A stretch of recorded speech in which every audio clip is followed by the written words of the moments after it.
कहा है कि 130 करोड़ की जनता जब एक साथ में एक कदम आगे बढ़ेगी तो देश 130 कदम आगे बढ़ सकता है।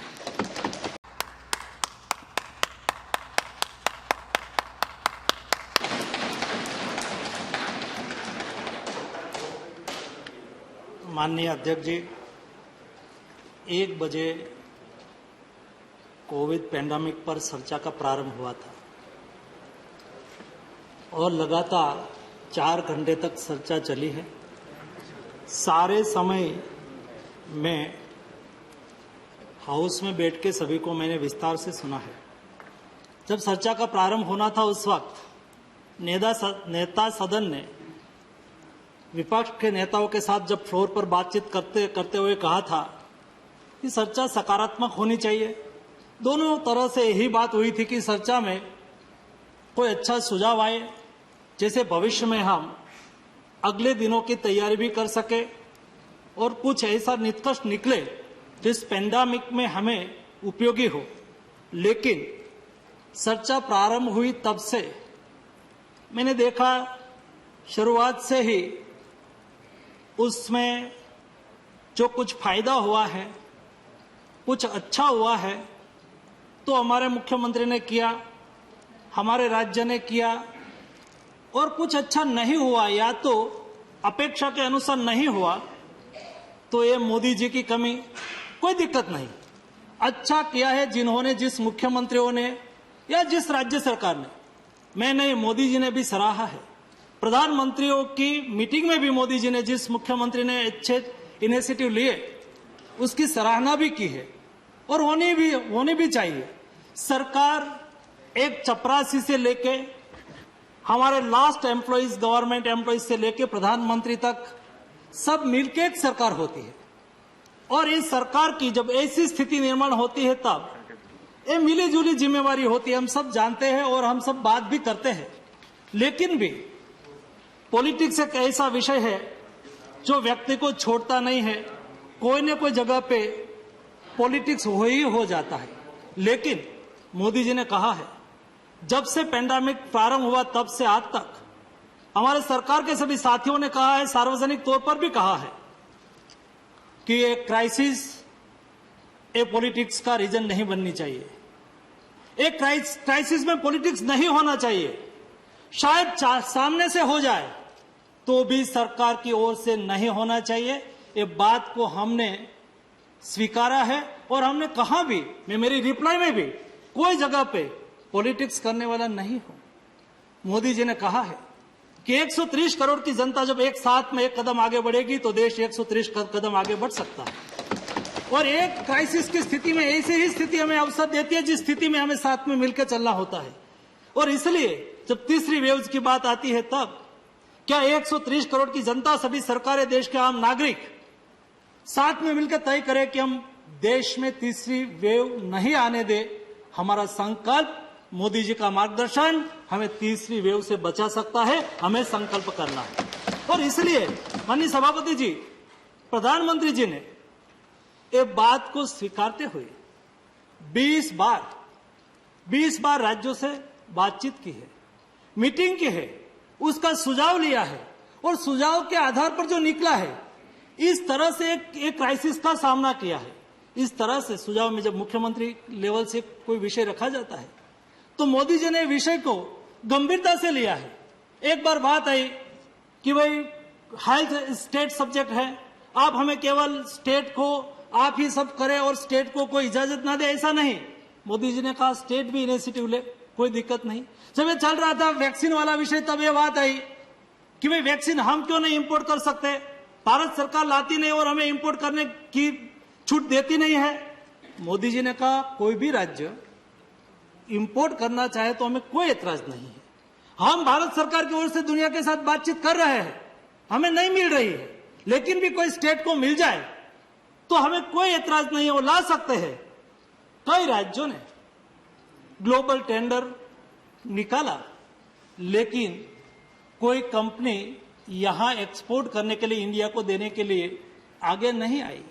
जब जिस समय पर जिस राज्यों ने जैसे जब लॉकडाउन लगा था और कहा कि स्टेट के पर प्रधानमंत्री जब स्टेट पर छोड़िए, स्टेट अपने आवश्यकता के अनुसार स्टेट अपनी ओर से भी लॉकडाउन लगाएंगे।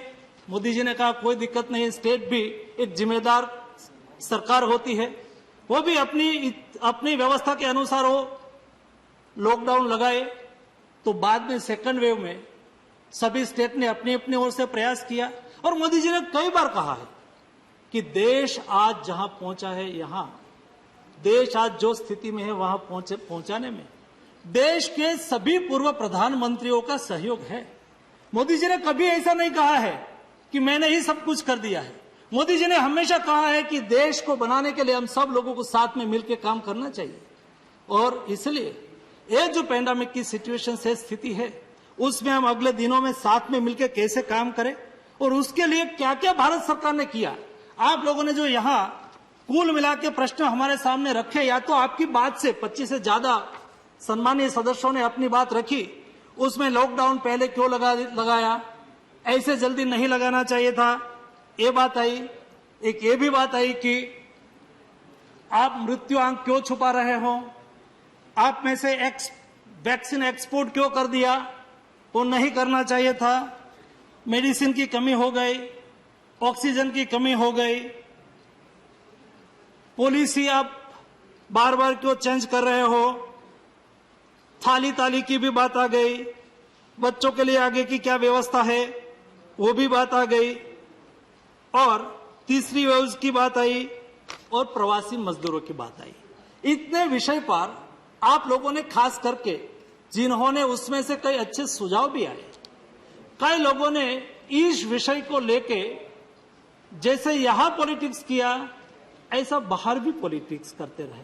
लेकिन मैं बिंदु पर जब आपको बात एक एक विषय को लेके बात करना चाहूंगा, तब जब यहां देश में पहला केस जब दर्ज हुआ था 13 जनवरी 2020 के 13 जनवरी को जब पहला केस देश में आया, मोदी जी उससे पहले जब दुनिया में बीमारी फैलने लगी थी तब उन्होंने हमें अलर्ट किया था कि हिंदुस्तान बहुत बड़ा देश है, 130 करोड़ की जनसंख्या है, इतनी बड़ी जनसंख्या, पॉपुलेशन डेंसिटी, और ये महामारी जो हिंदुस्तान में आ जाएगी तो हमें दिक्कत होगी, इसलिए हमें पहले से ही तैयारी करनी चाहिए।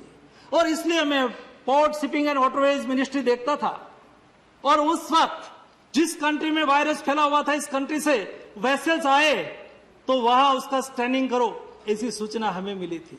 वैसे ही एयरपोर्ट एंट्री पॉइंट होता है, स्कैनिंग करो, सभी जगह पे स्कैनिंग होना स्टार्ट हो गया था।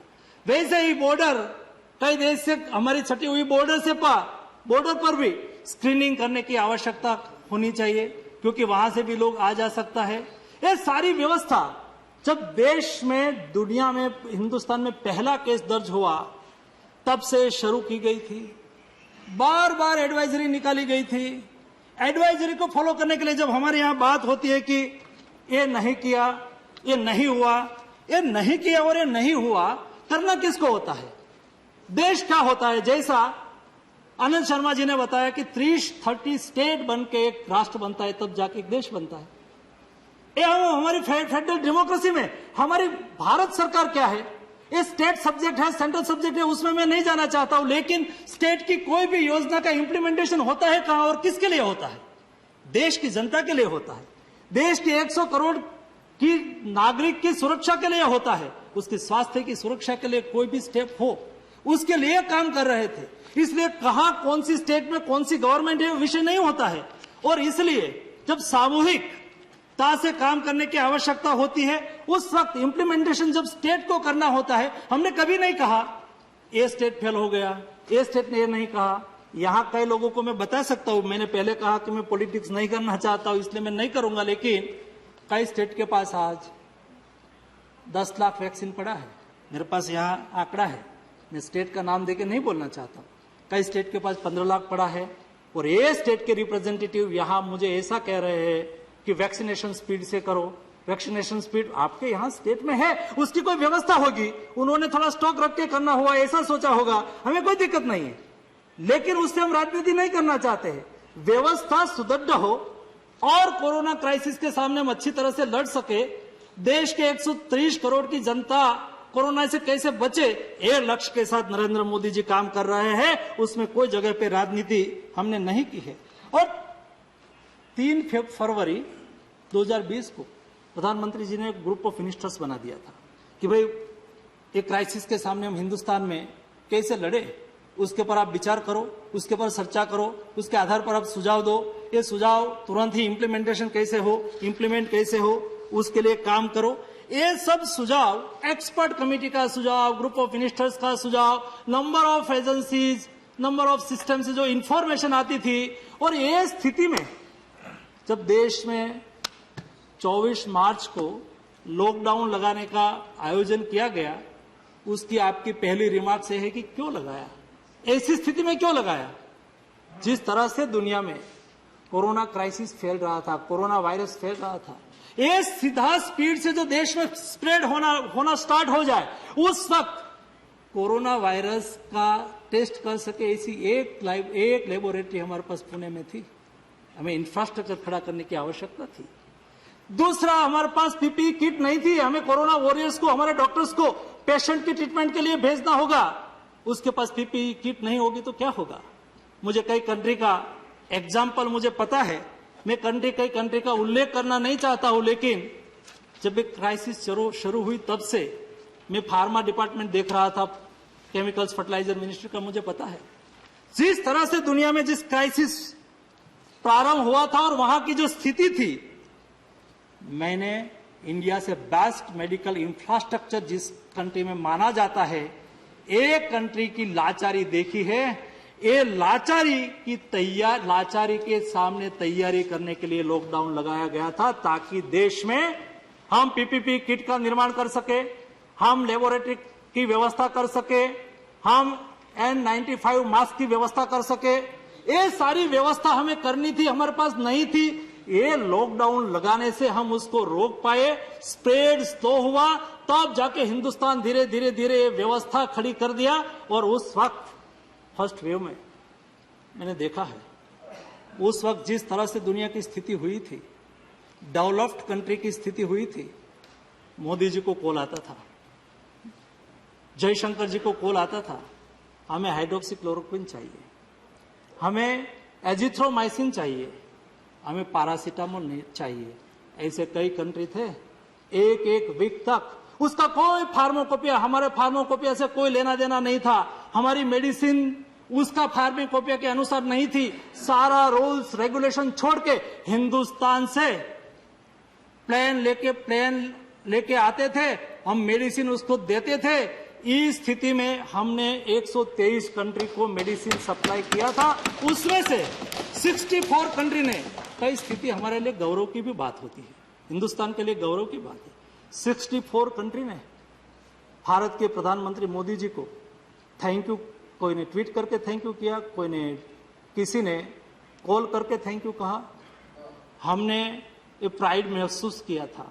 और इसलिए जब सेकंड वेव यहां चल रही थी, हमारे यहां कई मेडिसिन की, कई रॉ मटेरियल की डिमांड हुई थी, और जयशंकर जी ने जब विदेश अमेरिका ने कहा, तब अमेरिका के प्रेसिडेंट ने कहा कि हिंदुस्तान ने फर्स्ट वेव में हमें मदद किया था, उसको हम भूल नहीं सकते हैं। ये इसलिए आपने जो कहा ना कि वैक्सीन क्यों दे दिया, वैक्सीन हिंदुस्तान को नहीं देनी थी, लेकिन जब वैक्सीन मार्केट में आई, और उस वक्त हम क्या बोलते थे, कि क्यों ऐसा बोलते थे हम, सारी दुनिया में वैक्सीन एक पेंडेमिक का सॉल्यूशन होता है, ये इसका नाम से है, उन्होंने ली है, ये पार्टी की है, ऐसे कमेंट करके देश को गुमराह किया गया था। और वैक्सीन की शेल्फ लाइफ 6 महीने की होती है, हम लगाए भी नहीं, हम किसी को दे भी नहीं, तो बिगड़ जाएगी, तो कंपनी को हम क्या कहेंगे।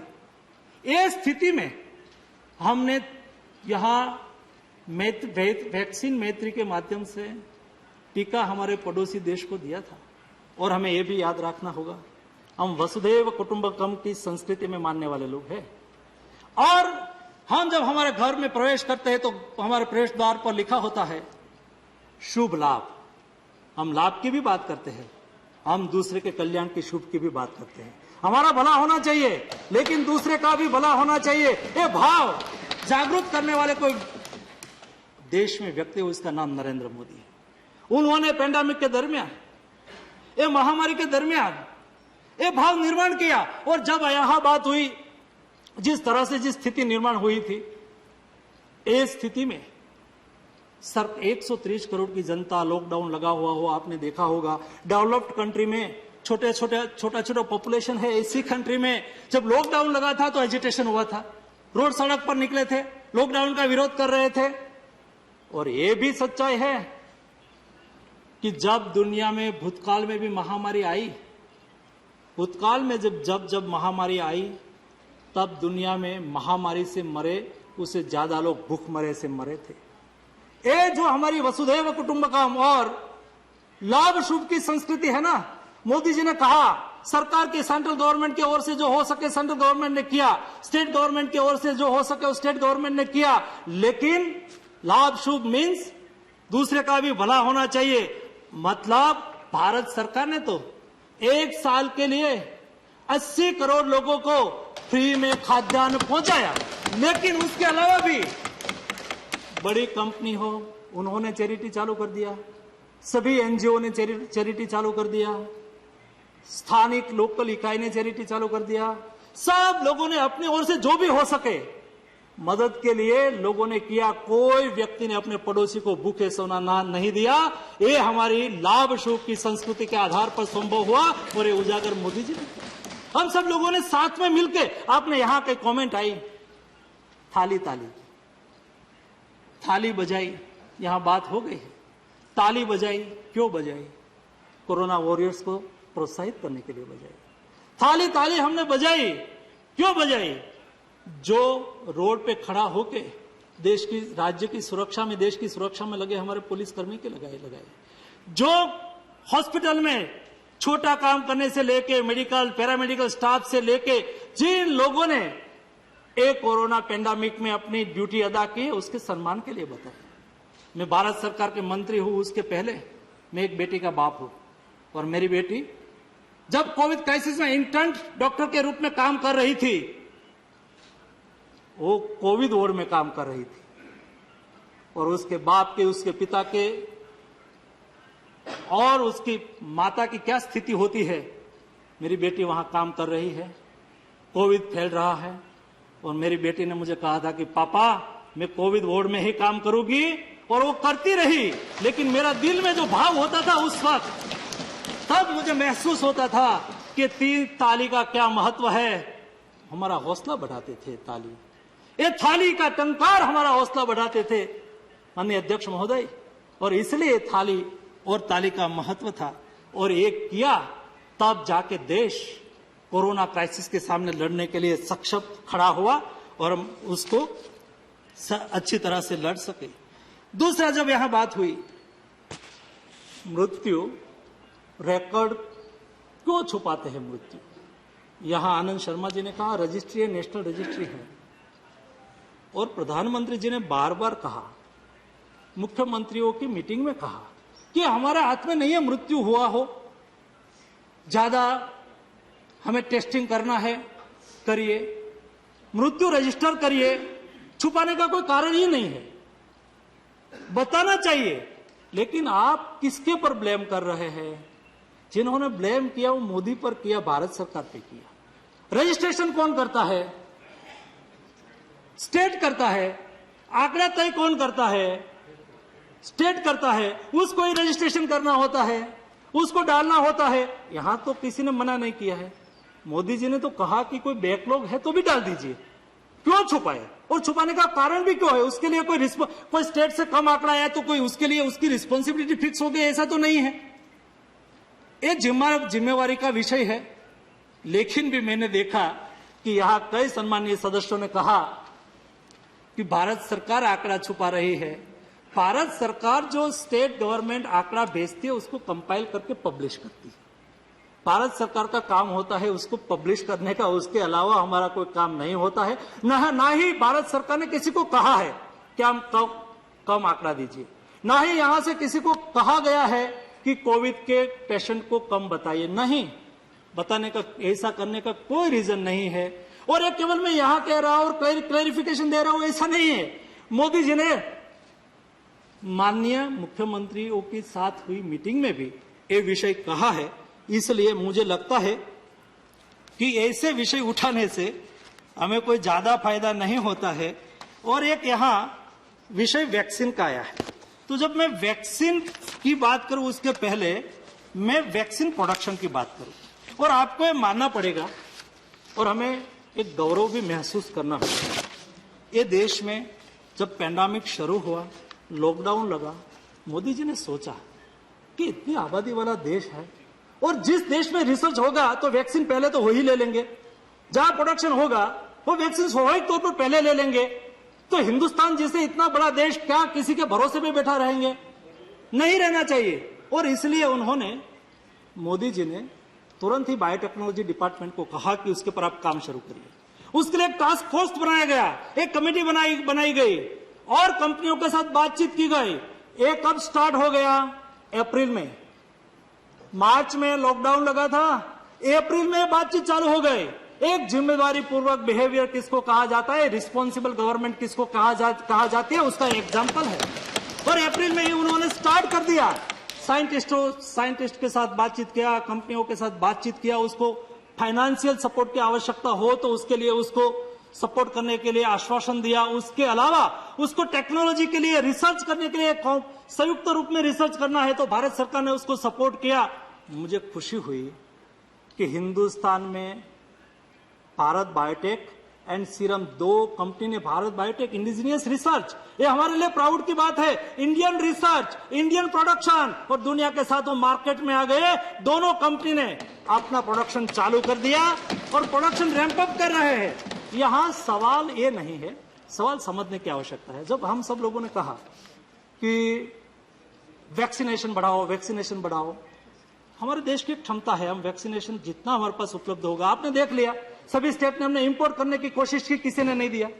तो हमारे पास एक ही ऑप्शन है, वैक्सीन प्रोडक्शन बढ़ाओ, वैक्सीनेशन ऑटोमेटिक कर लेंगे। वैक्सीन प्रोडक्शन बढ़ाओ। और वैक्सीन प्रोडक्शन बढ़ाने के लिए लगातार एक कंपनियों के साथ बातचीत जारी रही। एज ए फार्मा मिनिस्टर के रूप में मैं स्वयं सभी कंपनी मैन्युफैक्चरर्स के यहां जाके आया, 2-2, 3-3, 4-4 घंटे लंबी बातचीत करके आया। उसको कोई रॉ मटेरियल चाहिए, कोई बाहर से लाने की आवश्यकता हो तो विदेश मंत्रालय से बातचीत करके जयशंकर जी दुनिया के साथ बातचीत की। दुनिया ने भी अच्छी तरह से हमें सहयोग किया और हमारा वैक्सीन प्रोग्राम कहाँ रुके नहीं, उसके लिए काम शुरू हुआ। मोदी जी स्वयं, देश के प्रधानमंत्री स्वयं वैक्सीन मैन्युफैक्चर्स करने वाली कंपनी, वैक्सीन में रिसर्च करने वाली कंपनी की स्वयं मुलाकात ली, क्योंकि साइंटिस्ट लोगों का हौसला बढ़े, उसको कुछ कहना है तो कह सके। केवल टेलीफोन से बात नहीं किया, स्वयं जाके आए। उसके बाद मैं बार बार उसका फॉलोअप लेता रहा और आज हिंदुस्तान गौरव महसूस करेगा। दुनिया की वैक्सीन तो $10 की होगी, $12 की होगी, ये $2 वाली है। और जैसा इंडिया में प्रोडक्शन रैंप अप होगा और हिंदुस्तान में एक्सेस होगा ना वैक्सीन, तब वही वैक्सीन बिकने वाली है, क्योंकि दुनिया के लिए वो सस्ती होने वाली है। दुनिया की वैक्सीन महंगी है और इसलिए सीरम वैक्सीन, उसका हमें रेगुलर 11 से 12 लाख डोज मंथली मिलना चालू हो गया है। अब 11 से 12 करोड़ डोज हमें मंथली मिलना चालू हो गया है। हमें जून महीने में 10 करोड़ मिले थे, ये महीने में मुझे 11.5 करोड़ दे रहे हैं। कंटिन्यू से 11 से 12 करोड़ के बीच में हमें देते रहेंगे। वैसा ही भारत बायोटेक, उसका मैन्युफैक्चरिंग धीरे धीरे बढ़ रहा है। विश्व के सबसे बड़ा रिएक्टर उन्होंने बेंगलुरु में लगाया है। उसका प्रोडक्शन अगले ये महीने में, यहां मैं कई बार बात ये भी सुनता हूं, भारत सरकार ने प्रेडिक्शन दिया था, लेकिन कल ही मैंने एक न्यूज़पेपर में देखा कि भारत बायोटेक का प्रोडक्शन तो इतना होगा ही नहीं, एक बैच फेल हो गई। ये बायोलॉजिकल व्यवस्था है, वैक्सीन की व्यवस्था है। फेल हो गई तो उसका प्रोग्राम जिस महीने में उसको मुझे देना था 3 करोड़, वो नहीं दे पाए। हो सकता है वो अगले महीने में देंगे। इससे हमारा प्रोग्राम को इफेक्ट नहीं होने वाली है। लेकिन जिस तरह से भारत बायोटेक उसके साइंटिस्ट में जाके मिला, मुझे गौरव हुआ जिस तरह से वो मेहनत कर रहे हैं। वो देश की वैक्सीन की रिक्वायरमेंट को पूरी करने में बहुत बड़ा सहयोग करेगा। उसका प्रोडक्शन आज हमें जुलाई महीने में 2.5 करोड़ मिलेंगे, अगस्त महीने में वो 3.5 करोड़ की रफ्तार से हमें देना शुरू कर देंगे। उसके अलावा कई लोग बार बात करते थे और यहां भी बात हुई कि वैक्सीन सभी को बना प्रोडक्शन देने की मंजूरी दे देनी चाहिए। वैक्सीन प्रोडक्शन है, वो सभी नहीं कर सकते हैं। मेडिसिन मैन्युफैक्चरर्स करने वाले लोग वैक्सीन मैन्युफैक्चरिंग कर देंगे, ऐसा नहीं होता है। उसके लिए 3G लैब चाहिए, उसका एक टाइप का इंफ्रास्ट्रक्चर चाहिए। जब आज हम प्रारंभ करेंगे वैक्सीन बनाना, ऐसा मैं आज तय करूं और मेरे पास शायद इंफ्रास्ट्रक्चर रेडी हो तो भी प्रोडक्शन में आने में 1 साल लग जाती है, 1 ईयर लग जाता है। दूसरा, जिसके पास इस टाइप का इंफ्रास्ट्रक्चर है, ऐसी सभी कंपनी को हमने भारत बायोटेक के साथ बिठाया। हमने कहा कि आप उसको टेक्नोलॉजी ट्रांसफर करो, अब उसको मदद करो, ये देश की रिक्वायरमेंट है। भारत बायोटेक ने कहा कोई दिक्कत नहीं है और हमारे PSU भी उसमें लग गए।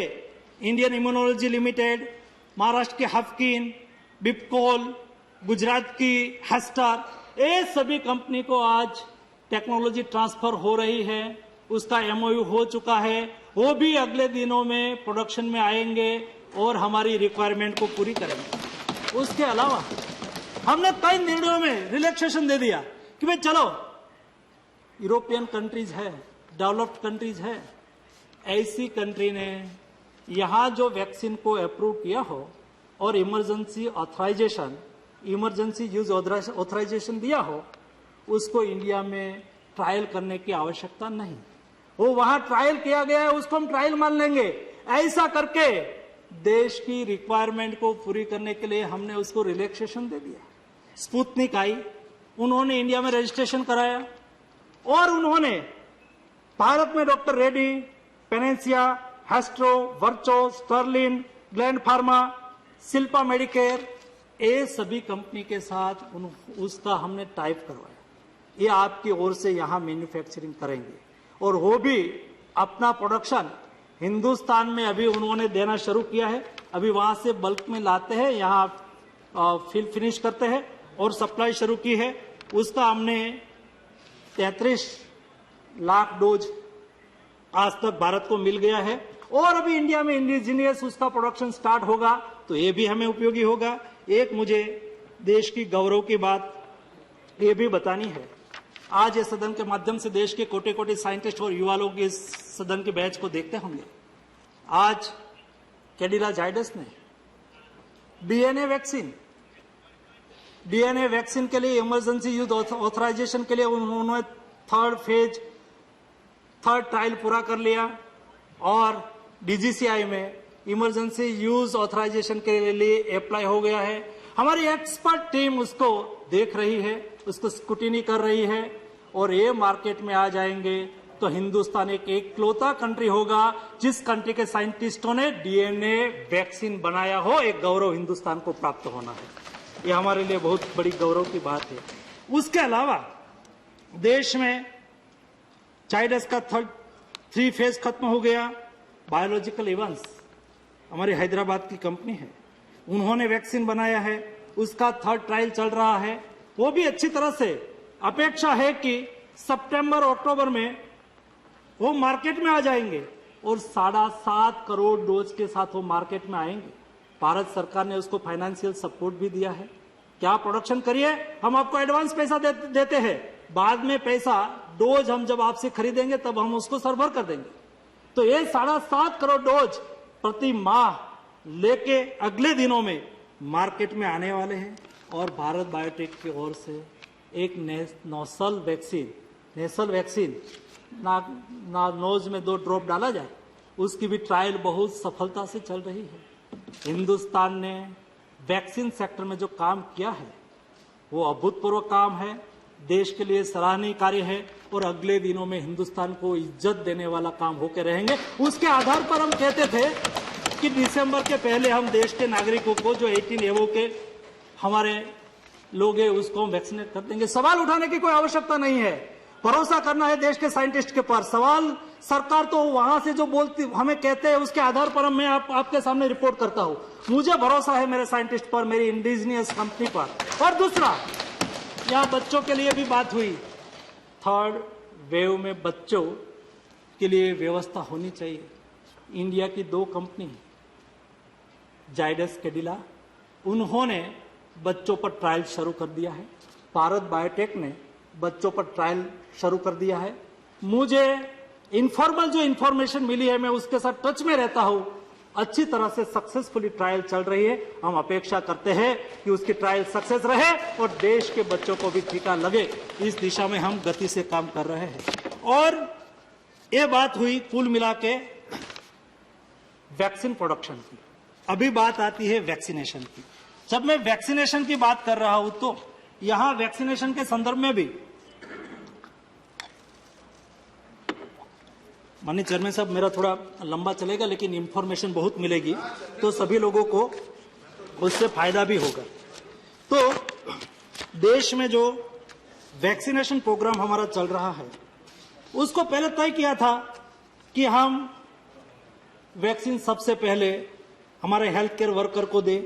उसके बाद सेकंड फेज हमने शुरू किया 2 फरवरी को, उसमें हमने फ्रंटलाइनर को तय किया। उसके बाद हमने 60 एबो को तय किया। 1 अप्रैल से हमने 45 एबो को तय किया।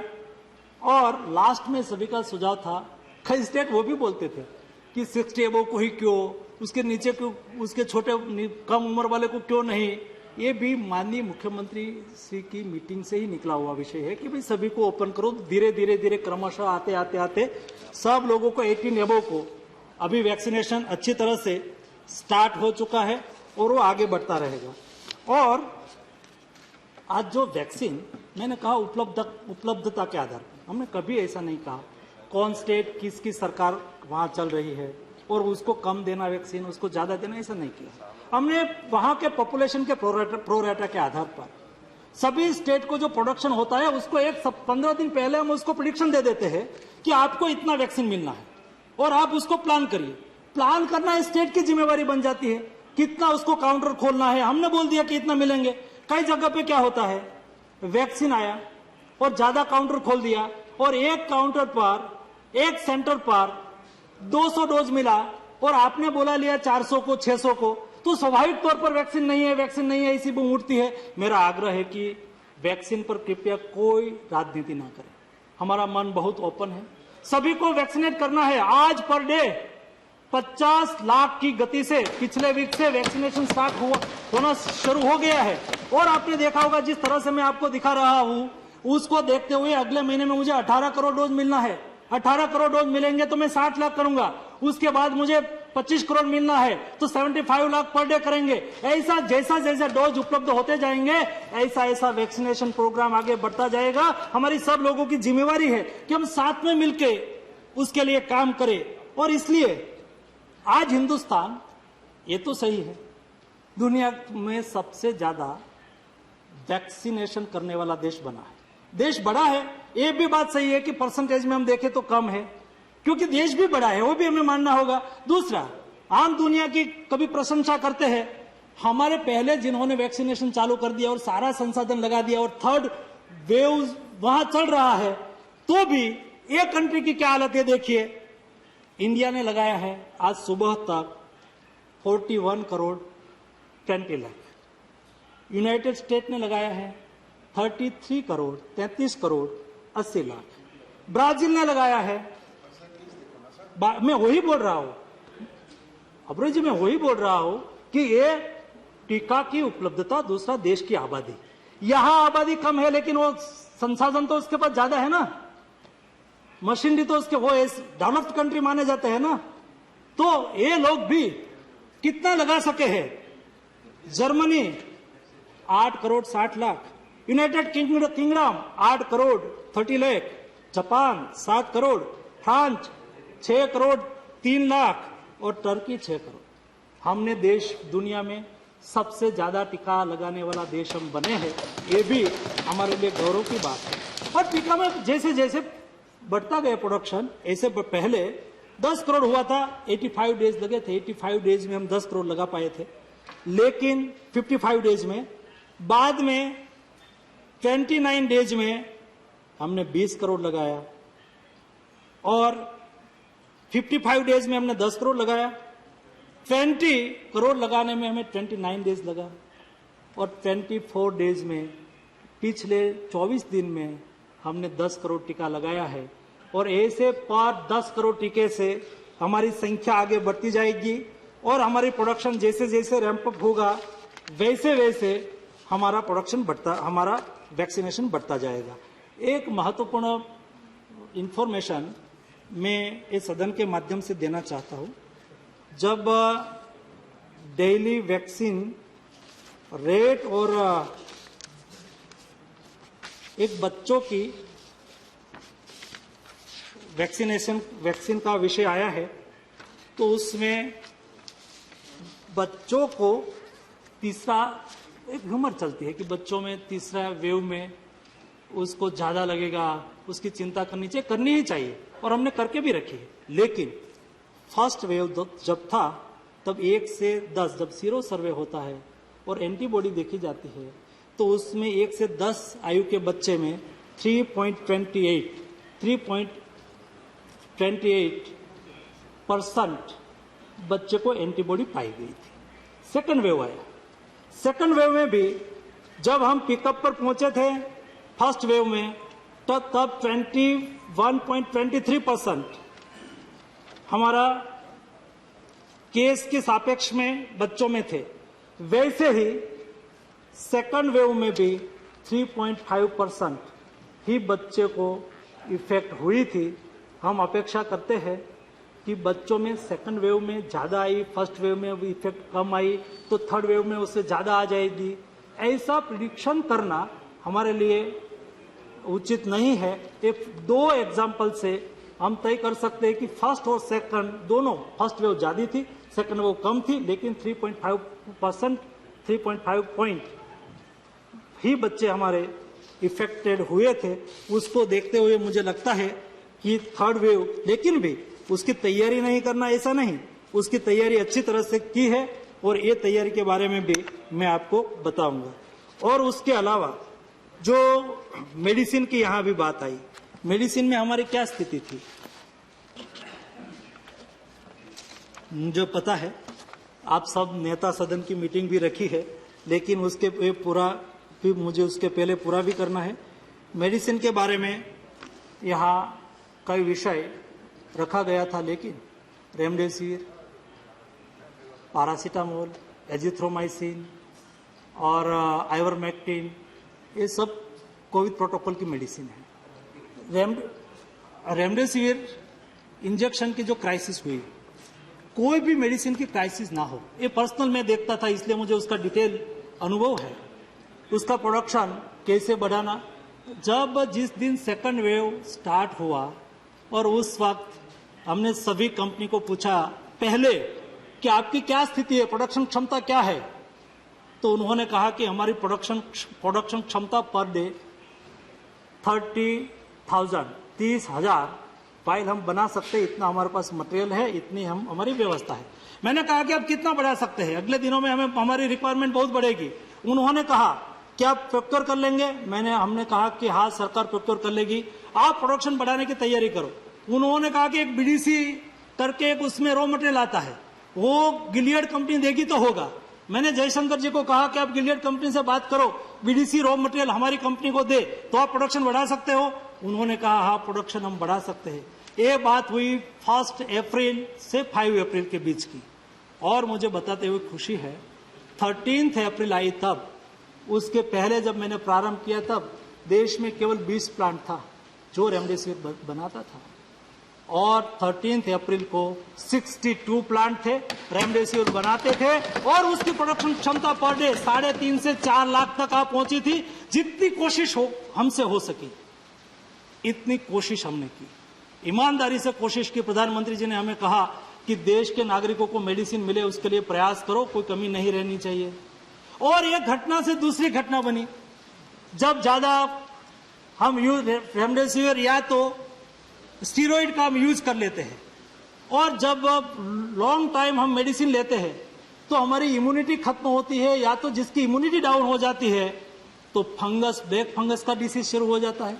तो फिर 1 मई सूरत से मुझे सूचना मिली कि एक ब्लैक फंगस का केस आया है, तो मैंने तुरंत ही देश में मैपिंग किया कि देश में एम्फोटेरिसिन बी का प्रोडक्शन कौन कर रहा है, तो पता चला कि 5 कंपनी कर रही है और उसकी प्रोडक्शन कैपेसिटी कितनी है, तो उसकी प्रोडक्शन कैपेसिटी बहुत कम थी, महीने 1 लाख से 1.5 लाख वाइल बनाने की 5 कंपनी की इकट्ठा करके थी। और देश में म्यूकरमाइकोसिस का केस, यहाँ डॉक्टर है उसको पता होगा, वो सालाना केवल 3 से 4 हजार आते थे और केस बढ़ने लगा अप्रैल मई महीने में और बढ़ के आज 44,000 तक पहुंच गया। 44,000 तक केस आज, स्टिल टुडे 44,000 केस म्यूकरमाइकोसिस का। उसके लिए एम्फोटेरिसिन बी चाहिए। एम्फोटेरिसिन बी इंजेक्शन, उसकी प्राइस भी महंगी और लगाना भी ज्यादा पड़ता है, 50 से 100 से 150 तक लगाना पड़ता है, खर्च भी बहुत होता है। ऐसी स्थिति में सभी राज्यों के साथ बातचीत करके गवर्नमेंट व्यवस्था को क्रिएट करके एक पोर्टल खड़ा करके कौन से हॉस्पिटल में कितने मरीज है, ये सारी इंफॉर्मेशन एक पोर्टल पर लाए और एक पोर्टल पर ला के सारी दुनिया में, आपने जो यहाँ कहा ना क्यों आप एक्सपोर्ट करते हैं, क्यों ये नहीं करते, इसलिए करना पड़ता है। सब दुनिया के साथ एक ग्लोबलाइजेशन के जमाने में दुनिया से संपर्क रखना पड़ता है, म्यूचुअल हमारी आवश्यकता होती है सभी से। हमारे पास एम्फोटेरिसिन नहीं थे और ऐसी स्थिति में दुनिया ने हमें मदद किया, कहा कि हिंदुस्तान हमारे साथ खड़ा रहा था और जहां जहां मेडिसिन पड़ी थी सब लोगों ने हिंदुस्तान को भेजी। 13 लाख वाइल इंपोर्ट किया और यहाँ नया 5 प्लांट को कहा आइए आप बनाइए, हम सहयोग करते, तुरंत ही उसको मंजूरी दी। 10 प्लांट ने यहाँ बनाना शुरू किया।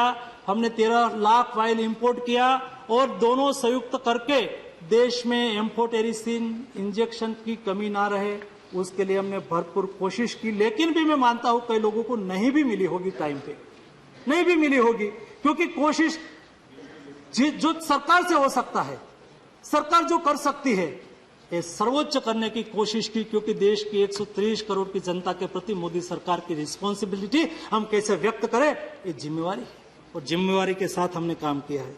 वैसा ही ऑक्सीजन के बारे में यहाँ बात आ गई है, मुझे नहीं बताना है ज्यादा, लेकिन ऑक्सीजन के संदर्भ में जो काम हुआ, कितना ऑक्सीजन देश में आवश्यकता होती थी।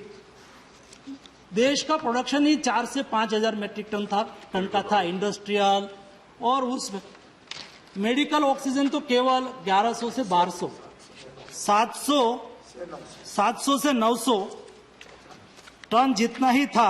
लेकिन ऐसी स्थिति में हमें उसको बढ़ाना था और उसको बढ़ा के हमें वहां ले जाना था जो हमारी आवश्यकता को हम पूरा कर सके, और देश में जो एकाएक हमारी डिमांड बढ़ी उसको हम कैसे पूरी करें। तो ये पूरी करने के लिए हमने भरपूर, आपने देखा होगा, कभी मुझे उसमें से कभी किसी ने जो थोड़ी सी सराहना की होती तो मुझे अच्छा लगता। प्रोडक्शन भी बढ़ाना था, हमारे पास न था नहीं। चलो हमने इंडस्ट्रीज को कहा कि आप 2 गवर्नमेंट इंडस्ट्रीज थी, हमारी स्टील इंडस्ट्रीज थी, सभी के पास जो प्लांट था हमने उसको बोल दिया कि आप इंडस्ट्रीज के लिए यूज नहीं करो। देश की जनता की जीव बचाना हमारी प्राथमिकता है, लाइफ इज अ फर्स्ट, और इसके लिए उसको काम पे लगा दिया। लेकिन उसके लिए लॉजिस्टिक चाहिए, उसको ट्रांसपोर्टेशन की व्यवस्था चाहिए, क्योंकि हमारे पास टैंकर भी की लिमिटेशन होती है, ऑक्सीजन, लिक्विड ऑक्सीजन टैंकर, उसको भी बढ़ाना था। उसको बढ़ाने के लिए हम काम पे लगे, इंडिया में थे, बाहर से भी मंगाने की कोशिश की। पीयूष भाई ने ट्रेन चलाई, ट्रेन के माध्यम से हमने यहां से टैंकर भेजे, लास्ट माइल तक कनेक्टिविटी सुनिश्चित करने की कोशिश की, और एयरफोर्स के प्लेन लगाए, समय ज्यादा न लगे। बाहर से भी, फॉरेन कंट्री से भी बाय नेवी के माध्यम से हम ऑक्सीजन लाए।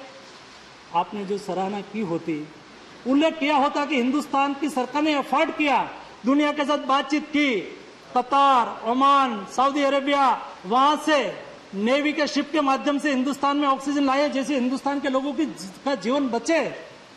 उसके लिए एयरफोर्स के प्लेन को काम पे लगाया, उसके लिए ट्रेनें काम पे लगी, सारी व्यवस्था को पूरी करके हमने 10,000 मेट्रिक टन ऑक्सीजन ट्रांसपोर्ट करने की व्यवस्था की।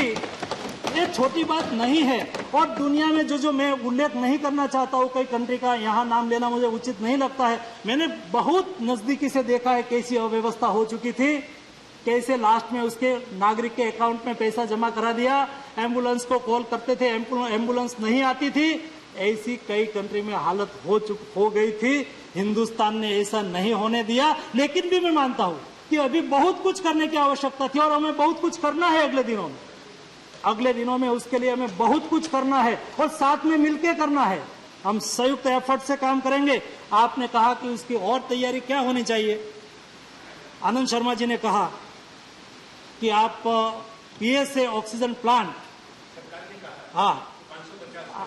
आपने मुझे पूछा कि उसका विवरण आपको देना चाहिए, मैं दे देता हूं। हमने तय किया कि देश की सभी एक कैटेगरी की बड़ी हॉस्पिटल वहां पीएसए प्लांट प्रायोरिटी में लगना चाहिए। केवल सरकारी लगा रही है ऐसा मैं नहीं कहता, कई एनजीओ भी लगा रहे हैं, कई कंपनियां अपने सीएसआर फंड से भी लगा रहे हैं। मैं पोर्ट मिनिस्टर था तो मेरे कई पोर्ट के माध्यम से मैं सीएसआर से इस डिस्ट्रिक्ट में लगा रहा था। ऐसे ही ओएनजीसी भी लगा रही है, ऐसे कोयला कंपनी भी लगा रही है, ऐसे कई भी लोग, स्टेट गवर्नमेंट भी लगा रही है। लेकिन भारत सरकार ने 1573 प्लांट हम लोगों ने लगाने के लिए कार्यक्रम बनाया।